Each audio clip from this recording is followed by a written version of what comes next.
What up, everybody? This is Stuart Knight, author of the books Marginalizing White Supremacy, Poetic Visions, A Steepness for a Sister, A Spirit the World Has Forgotten.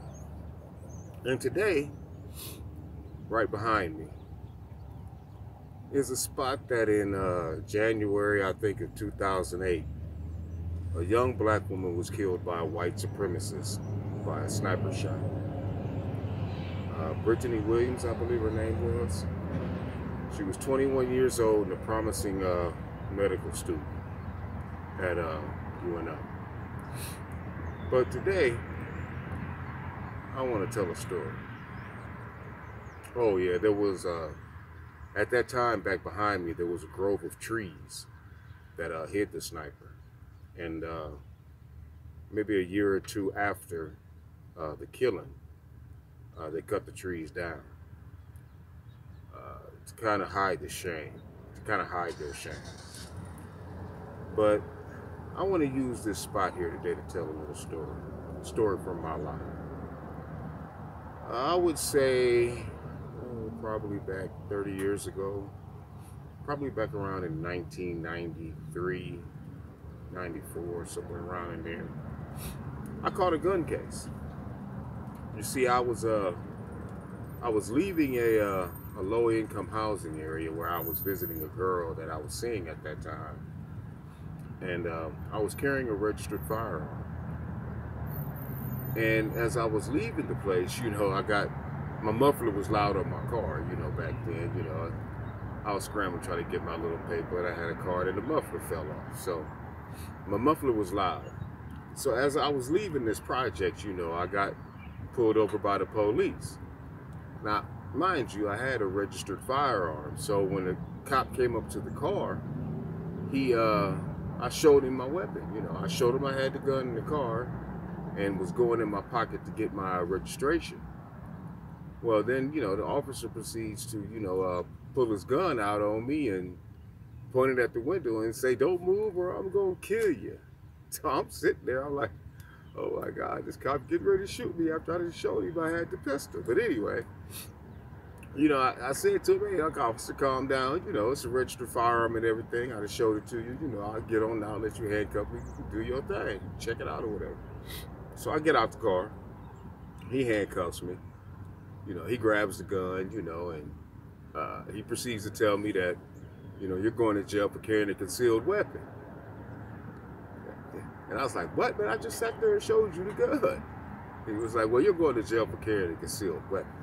So I was like, I got to talking about this white cop so badly, but not in an angry, using a bunch of foul language kind of way.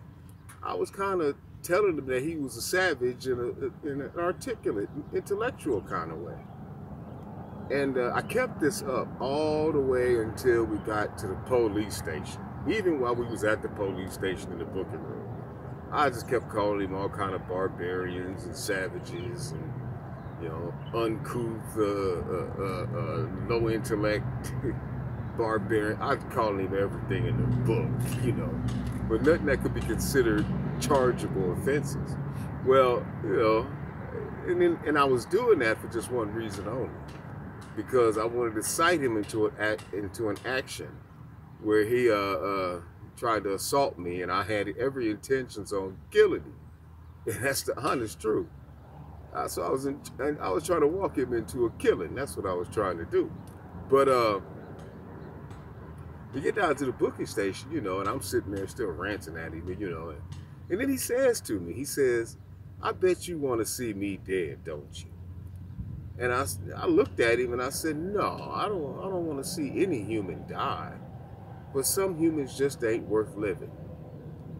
And the look on his face, the look that came over him was one of like, oh my God, what am I dealing with? Well, anyway, I did my little time in jail, I got my court appearance set up and everything. And so when I went to court, for the weapons charges, I pleaded not guilty. But before that, after that, actually. So when everything was starting to get set up for trial and everything, through the jury selection and all that, You know, the jury that had got selected was an all-white jury. It was 4 women and 2 men.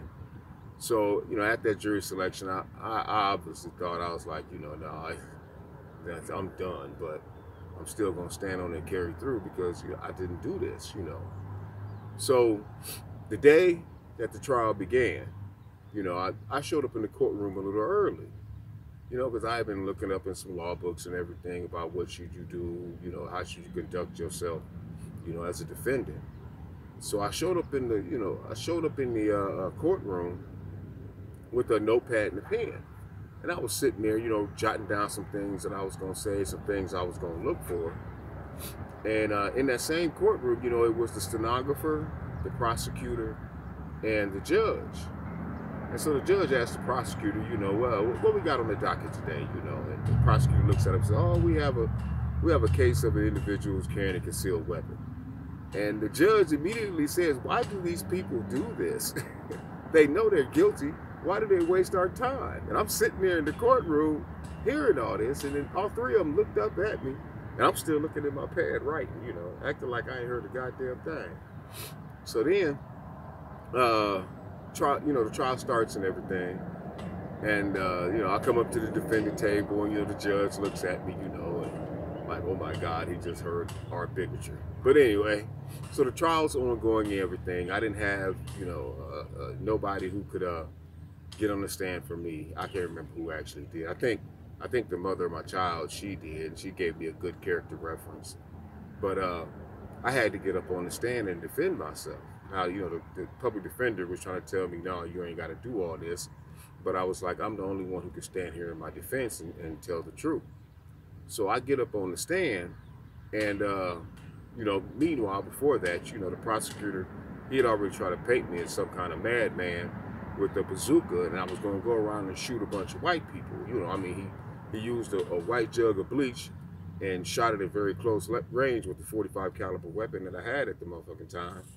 And it looked like it made the whole bottle explode, you know, but, you know, it really didn't. But anyway, that's, you know, just part of it. He tried to paint a false image of me, or the power of the weapon.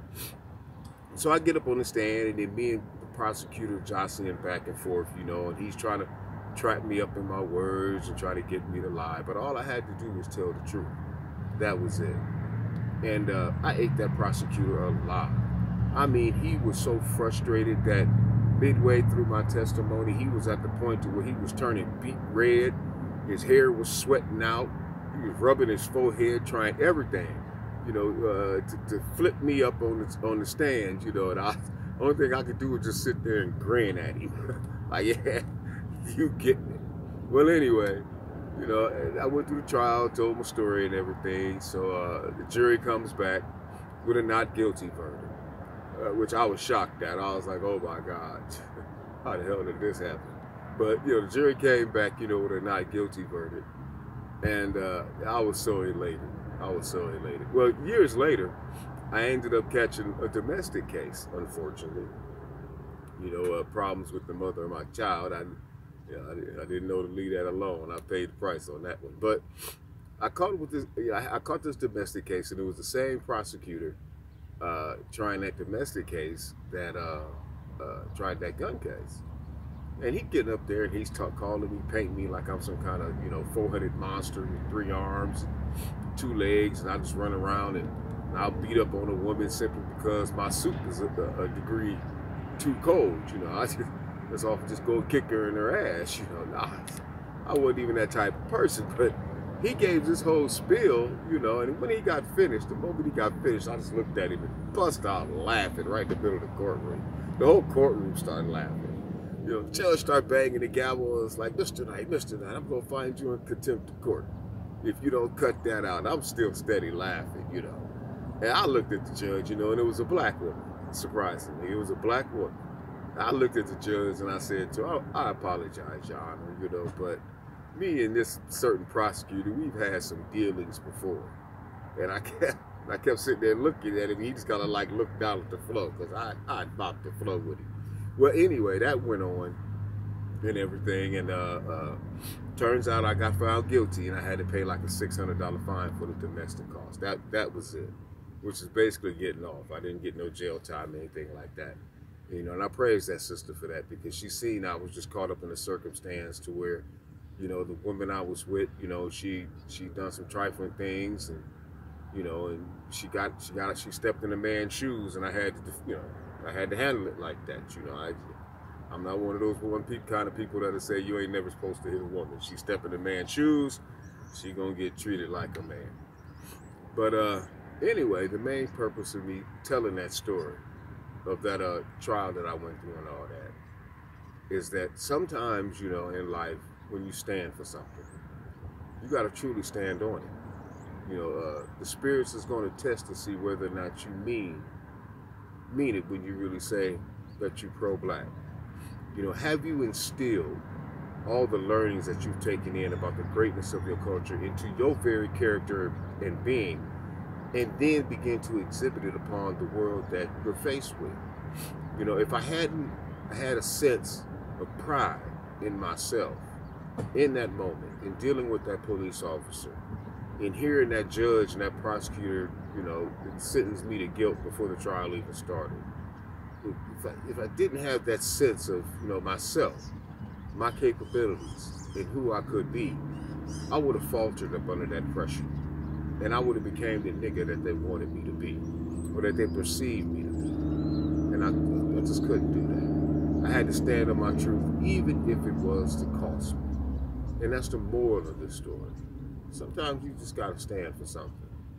And if the consequences are harsh for you taking that stand, then so be it. But if you know you have your principles set, and there's some things that you're just not going to accept, you know, go ahead and go through with it. Live it. You know, stand for something.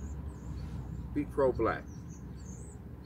Once again, this is Stuart Knight, author of the books Marginalizing White Supremacy, Poetic Visions, A Steep Mister for a Sister, and A Spirit the World Has Forgotten.